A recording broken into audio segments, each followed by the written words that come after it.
Olá pessoal, tudo bem? Bem-vindo a mais um vídeo do curso Introdução ao Python. Eu sou Johnny Ricardo e hoje a gente vai falar da função for.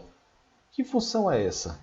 Então a função for nada mais nada menos que é um looping, né? Bem como a função while, a função for ela é mais utilizada pelos programadores, porque ela obriga você a definir no seu cabeçalho a quantidade de ciclos que ela será executada. Então, essa quantidade geralmente a gente pode dar através de listas de strings, pode ser através de valores, né, com range, se vir de gatilho para essa contagem, uma contagem de números.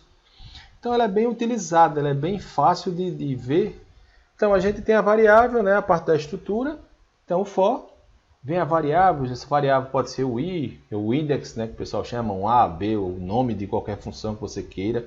Então isso aí você define. O in está dentro, né, do objeto iterável. Então essa variação vai até esse objeto iterável. E após isso, o bloco de instruções.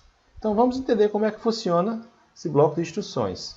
E vamos trabalhar aqui diretamente no Python, né? Então vamos dentro do Python fazer um exemplozinho bem básico. Então vamos pegar um for aqui, o i, o índice, né, o index, né, que é o primeiro termo que a gente utiliza, o in, porque aqui no lugar desse i eu podia colocar um a, um x, um v, um w.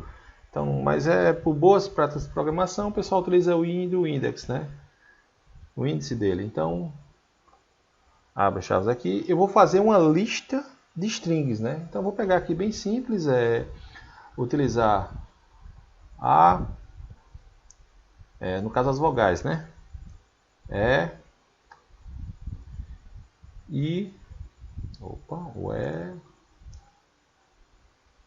O vírgula, e o O, e por último o U, né? Então vamos mexer com as strings aqui, só para a gente ver como é que funciona na tela. Então, para que eu possa trabalhar com esse for, ó, ele já está mostrando que falta algum comando aqui. Então sempre, dois pontos, para que o for funcione. Quando eu dou um Enter, automaticamente ele denta o código. Então eu vou pedir para imprimir o que esse for faz. Então, como eu usei o i como índice, né, o index dele, se fosse um x, eu ia pedir para imprimir um x. Como é o i, eu tenho de pedir a impressão do meu comando i, né, da minha variável i. Então, eu vou executar aqui e ver o que, é que acontece dentro do programa. Ou ele está executando o anterior. Desculpa aí, pessoal. Só rodar A, E, I, O, U. Então, ele faz a impressão de valores, né? As letras que eu imprimi. Podia ter qualquer outra letra aqui, vamos supor. Eu teria vou abrir aqui, um S, Senai, o E, né? Então estou só colocando para a gente entender como é que funciona. O E. Então eu estou só adicionando outras variáveis. Então isso aqui é uma lista de strings. A gente vai ver mais na frente o que seria lista. Vai entender como é que funciona. Eu vou só colocar o N para a gente ter uma noção aqui. N maiúsculo, pronto, e mandar executar. Então, além de imprimir A, E, I, O, U, ele imprime as letras que eu tiver aí e que eu preciso definir.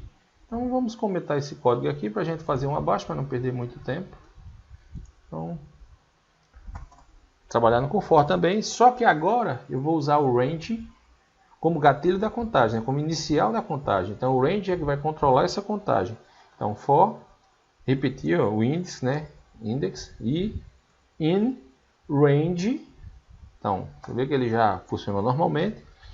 E vou colocar o valor aqui 10. Nesse caso aqui, eu não preciso, se eu quiser botar start, stop e ender, como eu quiser, eu posso criar dentro do range. Não, sem nenhum problema. Não tem problema nenhum fazer isso. E agora eu vou mandar imprimir, né? Print o comando, a variável que eu quero, a variável i. E vou mandar executar o programa. Então está ok o print. Então ele imprimiu de 0 a 9. Imprimiu os 10 valores. Lembrando que o range ele pega do número inicial ao número final. Eu poderia colocar um valor inicial. Vamos supor aqui, fazer uma contagem. Vamos colocar aqui de 0 a 10, né? De 2 em 2. E mandar executar. 0, 2, 4, 6 e 8. Então funciona do mesmo jeito, só que agora a gente tem uma contagem dentro do for. Então depois eu vou trazer um exemplo para vocês como é que a gente utiliza o for usando o break, dando uma parada dentro do break. Então eu deve ter mostrado anteriormente usando o for. Então a gente vai fazer usando o break do mesmo jeito.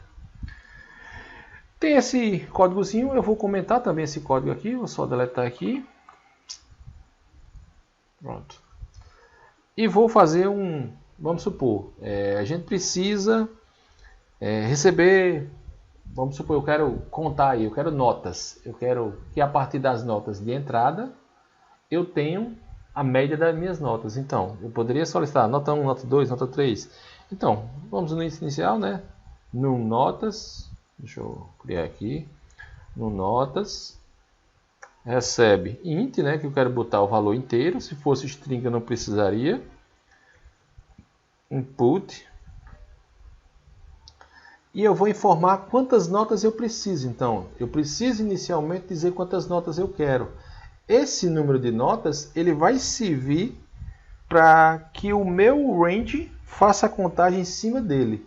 Lembra que a gente teve aqui, ó, range 10, valor 10. Então, esse número de notas vai ser a função da contagem utilizando o meu range. Então, vamos lá. Quantas notas? 2 pontos. Vou botar interrogação aqui. Quantas notas? Vou dar um espaço. E o que é que eu preciso agora? Então, se eu quero contar as notas, eu preciso somar as notas. Então, soma nota, né? Então, vamos criar as variáveis. Lembrando, soma nota. Colocar sempre no começo e zerar, né? Para que não tenha problema de vir resquícios, vir lixo dentro da variável. Então, for. Então, vamos usar aqui nota. Eu poderia usar o i? Poderia sem nenhum problema. Eu estou só para mostrar a vocês que eu estou trabalhando com nota e para que fique organizado na minha programação. Então, nota in range. Quanto é o meu range agora? É quantas notas eu quero. Então, se eu quero saber quantas notas, tá vendo? Vem mostrando aqui o que ele faz o range. Então, eu quero número de notas, né? Eu quero que ele faça a contagem de acordo com as notas que eu estou solicitando no início do meu código. Então, num nota. Já mostra aqui, vou dar um enter. 2 pontos.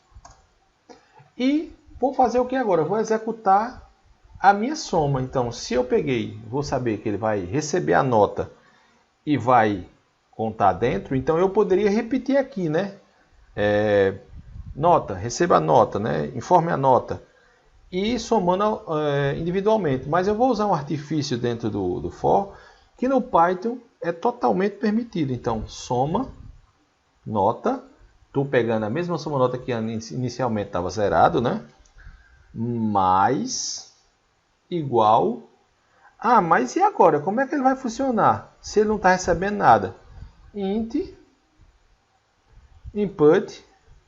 Então, eu posso usar o input dentro do soma notas. Por quê? Ele vai receber e vai armazenar. Na próxima loop, ele vai receber e vai armazenar. Na próxima interação do loop, ele recebe e armazena. Então, eu posso colocar sem nenhum problema aqui, ó. Então, vamos lá. Vamos botar até texto. Você vai entender como é que funciona. Informa a nota. Então, informe a nota. 2 pontos, espaço, para que fique o texto bonitinho dentro. Fiz a contagem e agora eu vou imprimir. Eu boto o print dentro do for? Não, porque senão toda vez que ele fizer a interação do range, ele vai somar e vai imprimir a nota. Então, não vai imprimindo. Se eu botar a nota 10, ele vai imprimir 10, depois 8, depois 7, vai somando, vai solicitando e somando.